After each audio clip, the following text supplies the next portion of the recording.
On the broadcast tonight, President Park Geun-hye on a 5-day visit to Vietnam holds a summit with her Vietnamese counterpart and makes a sales pitch for nuclear power plants in the Southeast Asian country. We'll have the details. Well, wrestling is back in the game. After 6 months of frantic campaign by its governing body, the International Olympic Committee restores the traditional sport to the Summer Games.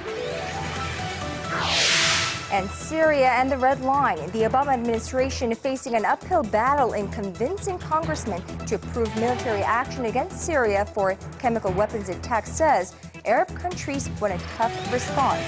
This is Early Edition at 6.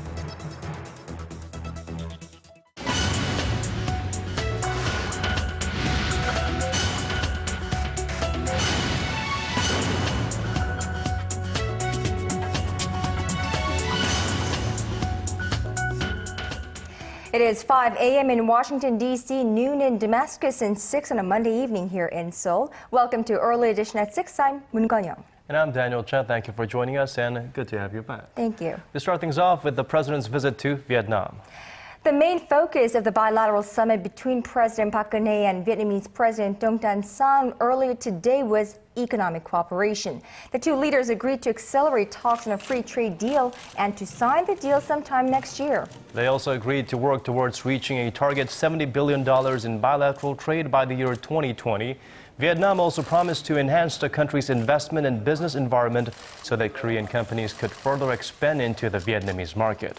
Presidents Park and Sang also saw eye to eye on the need to strengthen cooperation in nuclear power plant construction and energy infrastructure projects in Vietnam. Now, with the leaders of Korea and Vietnam looking ahead to economic cooperation projects of the future, let's now take a moment to look back at how the economic relationship between the two countries has developed over the past 20-plus years. And for that, we have our Park Geun-hye joining us live at the News Center.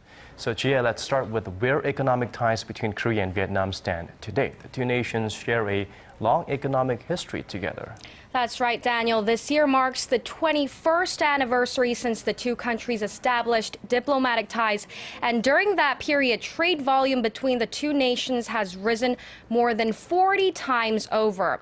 Last year, bilateral trade volume stood at over $21 billion, making Vietnam Korea's sixth largest trading partner and the third largest among ASEAN nations that include countries like Indonesia, Malaysia, and Singapore. Korea's main exports to Vietnam are mostly production parts for Korean companies that do business in Vietnam, while imports from Vietnam include products like shoes and clothing that Korean companies produce there. A surprising point here is that 36% of Korea's trade surplus came from Vietnam last year, meaning that a large number of Korean companies are heavily investing in the emerging economy.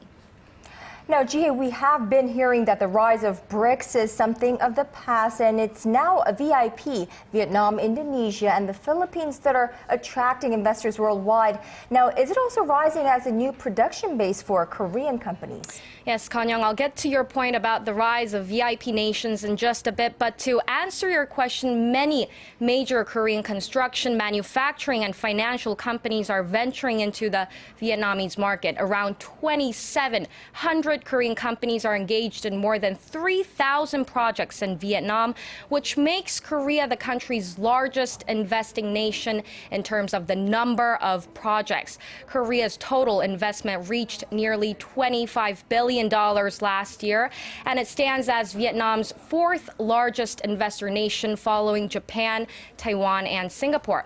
Tech giant Samsung Electronics, for example, has invested $5.7 billion, and more than 10% of Vietnam's trade surplus last year came from mobile phone exports from Samsung's Vietnamese factories. So for local companies, Vietnam is rising as the next frontier for investment, and this is due to the business climate there. The Vietnamese domestic market is huge, with a population of more than 92 million. The country also has a good geopolitical location. It's near China and other Southeast Asian countries. And more than half of that population is made up of the younger generation, another factor that attracts foreign investment. But those are traits that many other emerging nations also share. So, Jia, could you pinpoint on what's so special about Vietnam?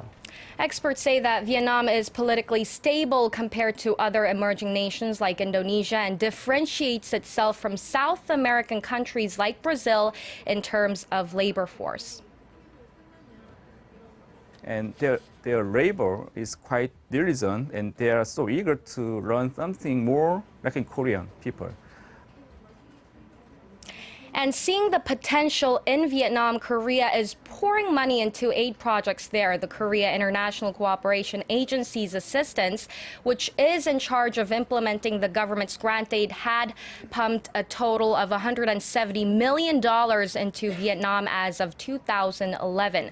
The agency's assistance is concentrated on supporting the central region of Vietnam, one of the most vulnerable areas in the nation. And a large stake of Korea's Economic Development Cooperation Fund, the EDCF, is also directed toward projects in Vietnam. Korea Exim Bank, which operates the fund to foster industrial development and economic stability in Korea's partner countries, allocated the largest portion to Vietnam, more than 20%. The total amount of funds flowing from Korea into Vietnam to date stands at $1.4 billion. Well, Jia, and following today's summit, it appears that those economic ties are only going to grow stronger. Exactly, Daniel. The summit is expected to speed up free trade negotiations between the two countries, which would also build a foundation for even more companies to do business in the market. Right, Ji-hye, and hopefully lead to stronger bilateral relations between Korea and Vietnam, both economically and diplomatically and perhaps politically. All right, Ji-hye, thank you for that report.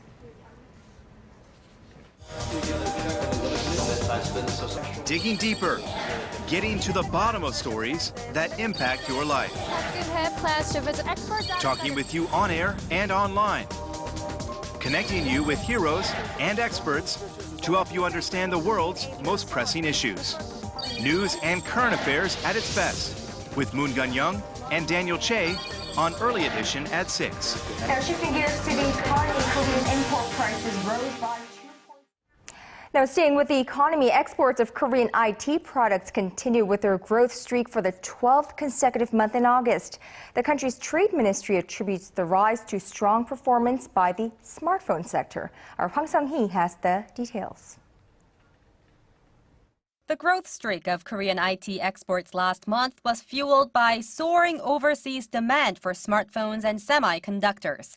Data released by the Ministry of Trade, Industry and Energy on Monday showed that exports of information technology goods jumped more than 11% from the same period last year, while imports edged up by around 2%. This led to a trade surplus of over $8 billion. Last month's increase in outbound shipments of Korea's IT products marked the 12th consecutive month of growth. The ministry attributed the rise to strong overseas demand for Korean-made mobile phones, semiconductors, and televisions, which all posted double-digit growth. The strong performance by mobile devices was led by an increase in global smartphone sales, which saw a more than 60% jump in the number of units shipped overseas from the same period last year. With Samsung Electronics, Korea's largest smartphone maker, taking the lead in global smartphone sales, Korea accounted for the largest share in the global smartphone market with nearly 40% in the second half of this year. Meanwhile, exports of display panels and computers tumbled by 13% and 18% respectively. The ministry expects the country's IT exports to continue the growth streak as overseas demand for Korea-made smartphones is expected to expand further. Hwang Sang-hee, Arirang News. Now, is the world's second largest economy picking up? Well, the Chinese economy, which has been struggling since early this year, finally showed signs of resilience in August on strong global demand for goods from that country. The Wall Street Journal reported that Chinese exports rose 7.2% last month from the previous year, up from a 5.1% gain in July. Imports, meanwhile, rose 7% last month from the year before, down from 10.9% in July. The latest industrial data suggests that the world's second largest economy is showing decent recovery in the export sector, with economists growing optimistic that the country will be able to hit its full-year target for GDP growth of 7.5%. Goldman Sachs last week raised China's growth forecast for the third and fourth quarters, citing a stronger than expected domestic industrial recovery.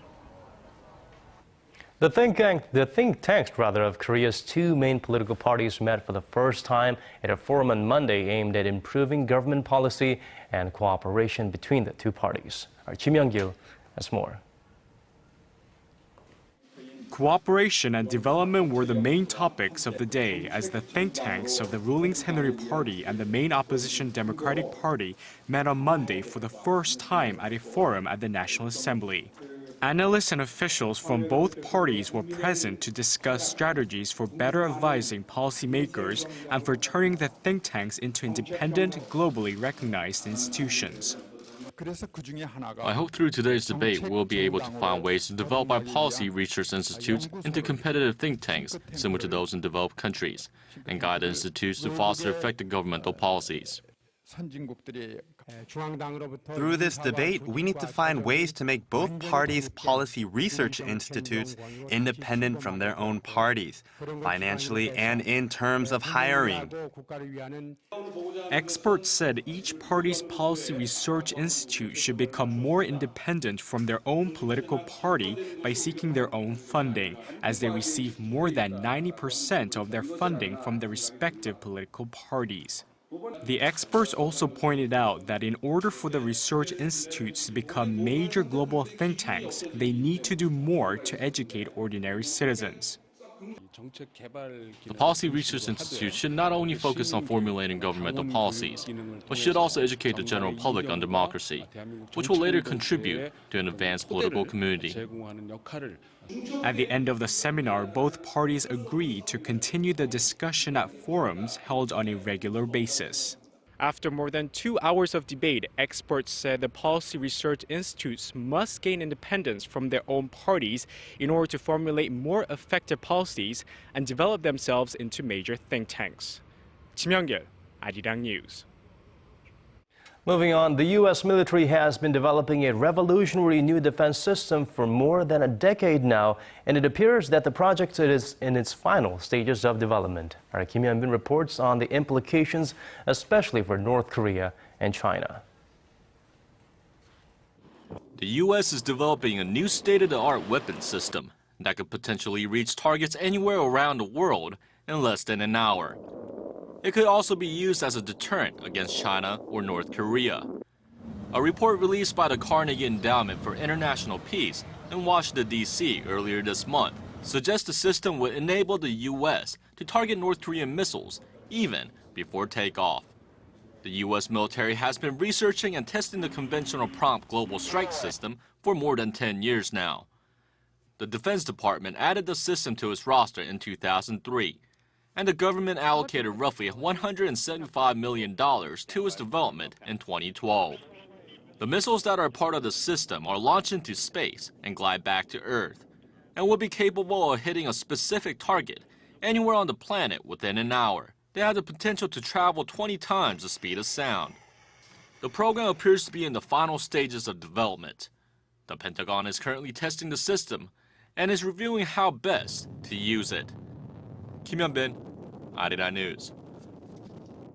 Meanwhile, military authorities of South Korea and the U.S. have completed their joint deterrence strategy against North Korea's nuclear threats. Citing an official in Seoul, Yonhap News Agency reports that the two allies have been working on the strategy for the past 10 months and will sign the document during their next security consultative meeting early October. Now, the strategy document reportedly includes how the two countries would react politically, diplomatically, and militarily in the event that North Korea launches a nuclear attack. South Korea and the U.S. agreed to push the deadline for the strategy forward by a year to this year, following analyses that North Korea's nuclear threat has become a real threat compared to a few years ago when it was estimated to be a potential threat. The two Koreas will convene their second joint committee for the management of the Kaesong Industrial Complex on Tuesday as they look to nail down a date for reopening the factory zone.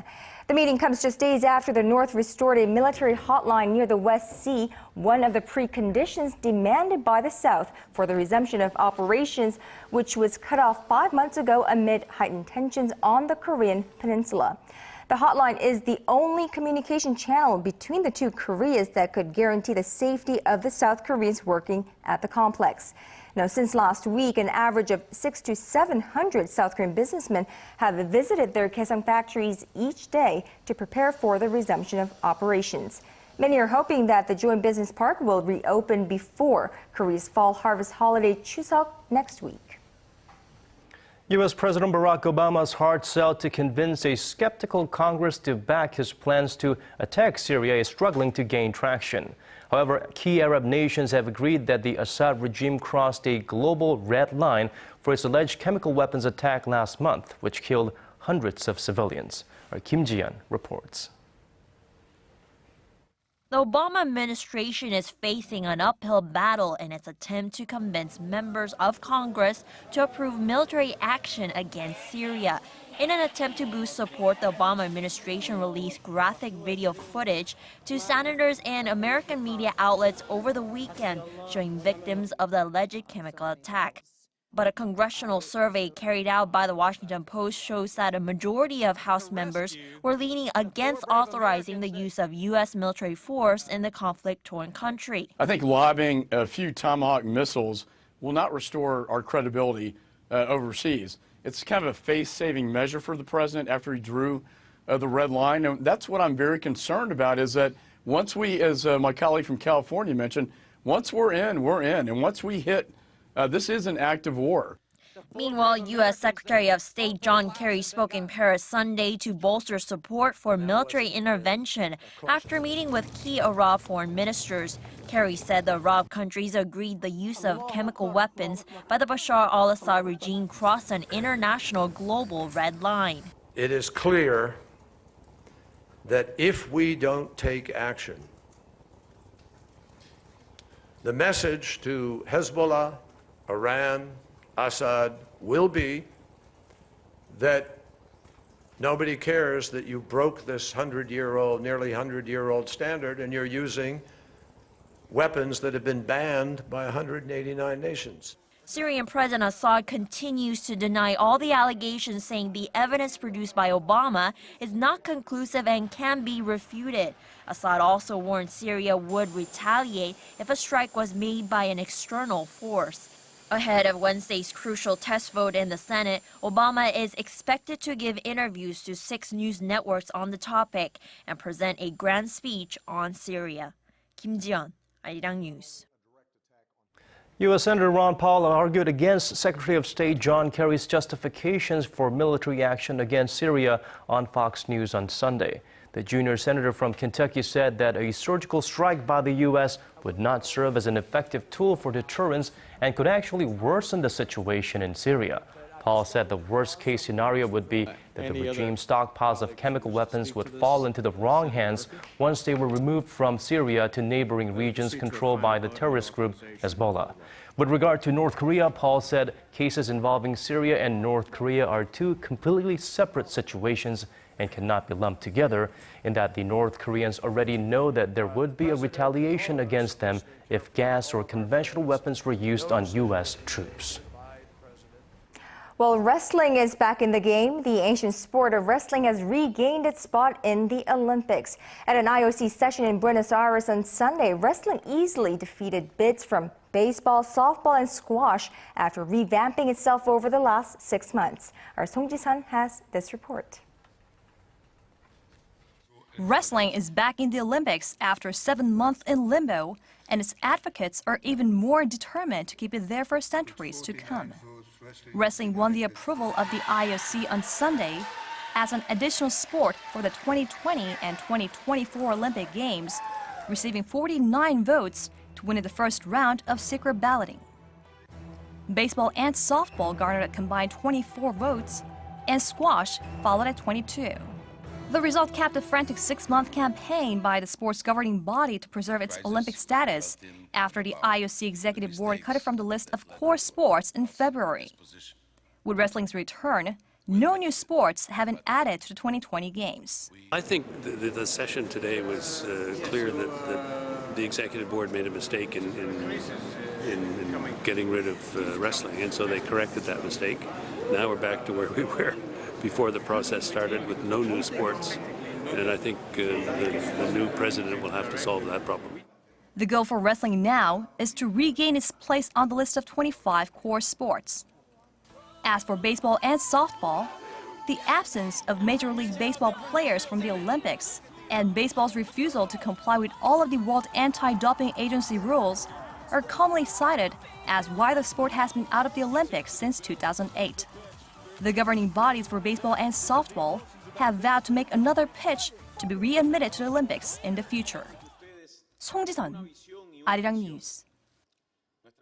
Back here in this country, as part of the government's efforts to increase the country's employment rate to 70% from just over 60% at present, the Labor Ministry is working on a plan to create more part-time jobs that guarantee the same benefits given to full-time employees. Our Yurian reports. Starting next year, more employees may be able to work shorter working hours, but still receive the same benefits afforded to full-time employees. 2 part-time workers would split the salary of 1 full-time worker.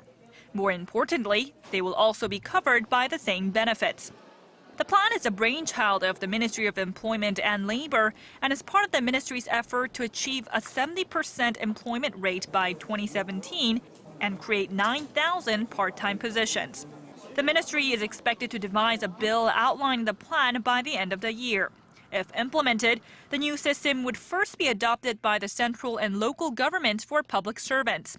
Teachers, nutritionists, and accountants from public and private schools would be next in line to benefit from the new work system. The ministry will also try to entice companies in the private sector to adopt the system as well by providing social insurance fee and tax deductions. Companies have said that, realistically, it is difficult to decide how to employ a part-time worker and give them raises as well as compensation. So we'll come up with a good model that they can use. The government is also seeking to create measures to aid the baby boomer generation, those born between 1955 and 1963, who are now nearing retirement age. Yurian, Arirang News. The U.S. National Security Agency is reportedly capable of hacking into major smartphones by leading manufacturers, including Apple's iPhone and BlackBerry. Quoting internal NSA documents, German news magazine Der Spiegel reports the agency, in cooperation with Britain's government communications headquarters, can tap into private information held on smartphones, such as contact lists and outgoing calls. However, the information the magazine had did not indicate whether the hacking technique was used to carry out mass public surveillance. The magazine didn't specify how it got its hands on the document, but AP reports that one of the contributing writers of the story is an American filmmaker in close contact with U.S. intelligence leaker Edward Snowden.